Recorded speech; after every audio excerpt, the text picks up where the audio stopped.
Hello and welcome to Mustard Seed Recording Studio's three-part series on editing audio timing with Studio One's version 2 Bend Audio. In my experience with using modern DAWs to edit audio timing over the last 5 years, I've noticed a lot of frustrations with people around using the tools and why they would even want to use this. Why not just re-record the track or get a better musician? Sometimes that's not practical, or the musician's already left, or perhaps this is something you recorded quite a while ago. And with that, just the frustration of using the tools, which were kind of awkward to use, or somebody might have the misconception that all they had to do was press a button and it would solve the problem. That clearly wasn't the case, but I think we finally have broken through that barrier, and Studio One has finally made it very easy to use timing tools. So with that, let's go ahead and look at 3 separate scenarios of fixing audio timing issues with Studio One's Bend Audio. So for example, let's say we just got done doing a recording and it has some timing issues. So let's go through the scenarios. One is, first scenario is adjusting the transients to each other. This is what I call the human conforms to human. Typical scenarios would be one musician has a strong groove, but maybe the others are sloppy. You want to get the bass player to line up better with the drummer. That's typical scenario of using a groove tool. Or maybe it's just there's an error in the performance and you want to move a chord here or there, a bass note here or there. It's very good for just fixing the errors in the actual recording. Second scenario is one I use most often, which is called beat tempo mapping. It's really the computer conforms to the human. So this is where you're saying the human's tempo is right. Now, computer, I want you to follow the human. And this is typically used like the scenario I just mentioned, that people come in and you want to add pre-recorded loops to a natural recording. They're not used to recording to a tick track. They've got a good strong groove, and you want to be able to add to that. It's also used for remixing. We're adding additional tracks to previously recorded music. Maybe you want to add a whole Latin section into a previously recorded, rock song. DJs use it for mashing songs, where they get 2 songs to match together in terms of their tempo or their groove. And it's also used for mapping audio cues in music in the video world, post-production, to line up the tempo map up to scenes in the music. And the third scenario is just quantizing against the computer's tempo map. So this is human conforms to the computer. So this is saying, your performance, so I want it to be exactly like the computer would play. So typically using electronic music, dance music, the loops are already quantized to a particular strong groove or absolutely perfect timing. And maybe you want to add a maraca or tambourine part or something to it, and you want to take that live recording and snap it to that previously recorded loops. And before we dive into this in detail, I just want to mention that all these scenarios obviously can be used together. I typically use 2 and then apply 1 or 3 as I'm using it. All 3 can be used, so they're not mutually exclusive. So let's go ahead and dive into it and go into the details of how to do this with Studio One. Okay, some basics before we get started here. First thing is the audio bend panel button is right here. Toggle it on and off. It defaults to above the arrangement area. I'm going to go ahead and detach it so that we just have it down here by where we're working, so you can see it better. This is where the bend tool is. It can be accessed with number 7 on your keyboard. And the next thing we need to do is detect the transients. So I'm going to go ahead and detect the transients and run a detection. Now I'll let you go ahead and listen to what we're listening to here. This is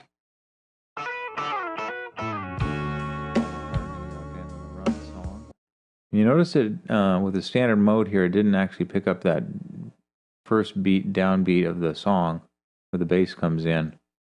There's a lot of other things going on here, and the transient difference wasn't enough for it to pick up. So we can adjust the default threshold, which is 80%, to something else, and see if we can get. We see we can get a lot of different transients to show up, but they're not exactly on that bass note the way we want it to be, and we're getting a lot of other extraneous ones there. So let's see if let's try another analysis mode here. I'm going to set this to sensitive. Go ahead and hit analyze. There it is right on the beginning of that note where we wanted it to be, with very few extra transients involved. So that is an improvement for this particular kind of music. This is a complex, already pre-mixed song. If this was a drum part or a bass part, it might be easier for it to detect with a standard analysis. Next thing I want to just point out is the time stretch algorithms. It's defaulting to drums. It uses Elastic Pro's time stretching algorithms. This one is great for drums, transient, bass, polyphonic, can stretch more complex music that has chords and harmonics going on in it. Solo works great for maintaining the format sound while you're stretching the audio so that the format doesn't get stretched and change pitches at the same time. And auto bend is the default mode. Is perfect for when you're moving transients around. The next thing we'll do here is we'll go ahead and pick the bend tool, and we'll just move these real quick and show you that when you move it to the left, it compresses this audio, it turns green, and this audio is stretched.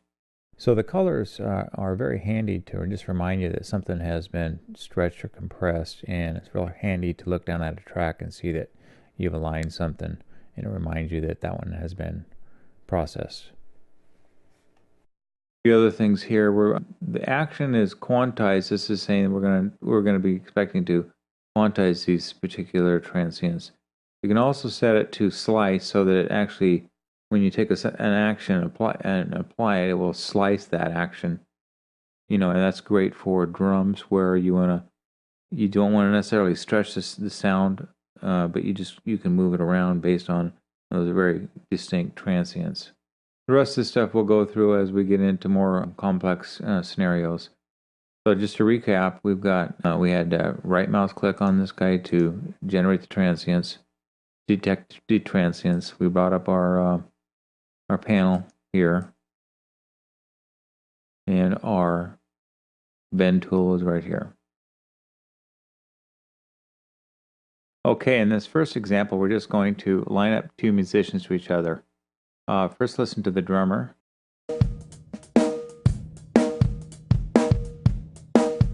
Now, this drum beat, for example, has been recorded with a 60% swing to it.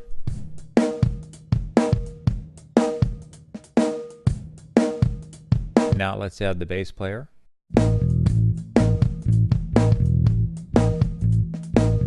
Notice player 1 is not quite in time with the drummer, and 2, he's playing a straight beat, not a swing beat. So we're just going to manually line up a few beats here and get these guys to be syncopated. First thing I'm going to do is just go in here and delete a couple extra transients that have been generated at the beginning of some of those things, and we'll snap that guy in there in place. Move this guy over there. I'm going to go ahead and move this one all the way up to there. Now you notice these two don't snap to each other. That's because the quantized grid is set to a straight grid with no swing fill to it, but we know that this is a swing drummer, so I'm going to have to actually set the swing level, and watch as I do this. You'll see swing lines, the lines actually grow. See that? Kind of neat. So the grid lines actually directly reflect your swing settings, which is nice. I'm just going to adjust this out to about there. Like it's somewhat lined up with that. I'm just kind of visually lining up those lines with where the actual drum beat handed. Now when I snap to it, it snaps to that. So that's kind of a handy thing to do, just to visually line those things up. Go ahead and snap a few of these other ones here manually, and we'll just listen to that now in.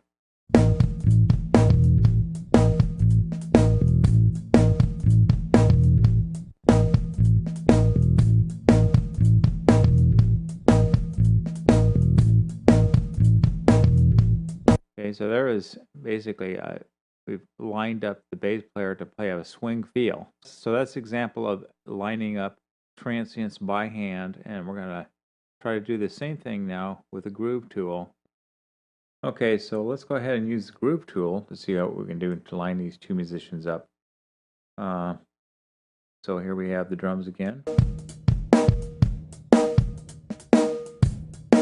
playing a swing beat, and this is a bass player just playing a straight beat. And I'm going to go ahead and I'm going to clear that out. Grab this groove right here, drag it in there, and there you see the transients. Now what it's done, it's going to use these transients and only these transients to snap to. So that is a mirror image of those transients there, the buffer or the pool, whatever you want to call that. So now I'm going to go ahead and take this track here and see if I can get it to groove to those settings. And I'll hit the apply, and it moved some, but not all of them. So in most cases, if the two grooves are completely different, you're probably not going to get them to line up.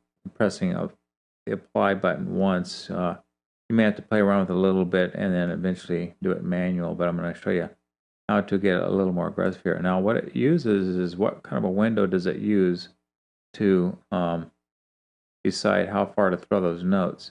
It's actually using the grid to determine that. So if I set this all the way out to like a half note, be pretty aggressive at it, go back over to the groove and reapply it, boom, it moves some of these ones even further in that were greater than a quarter note off of where they should have been. So let's see what that sounds like.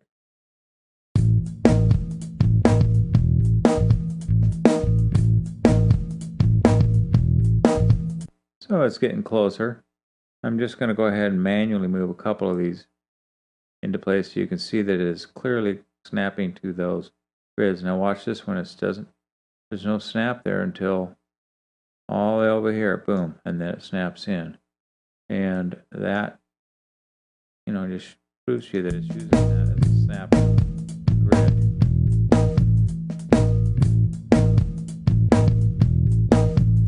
There we got the two grooves to line up, but it wasn't. It was through a couple of iterations of the apply tool, as well as applying the groove, as well as doing some manual adjustments. Let's see how we do on this bass beat over here.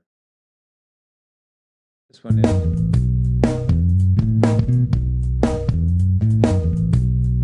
is also a straight beat with some triplets in it, but we'll go ahead and see how it does. Go ahead and select that one and hit apply, and it moved a couple. And let's go ahead and change this for a little resolution around here a little bit, see if that helps. And it moved something there, but I don't know if that helped or not.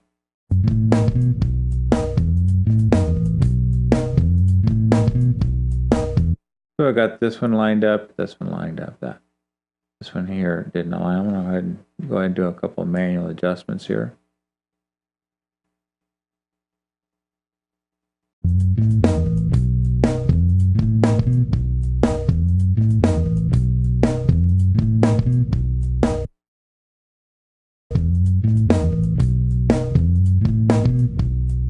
There you go. It's grooving with the drummer. So that's the groove tool. It works very good. If the grooves are fairly close together, you may have to do some manual adjustments or adjusting of the window and the granularity of the window to get it to work a little better. So now that we've successfully lined up two musicians' natural feel to each other using both the manual and the groove tool, let's go ahead now and jump into part 2 of the series, which is tempo mapping, which will allow us to map the computer's time map to the actual flow of the music.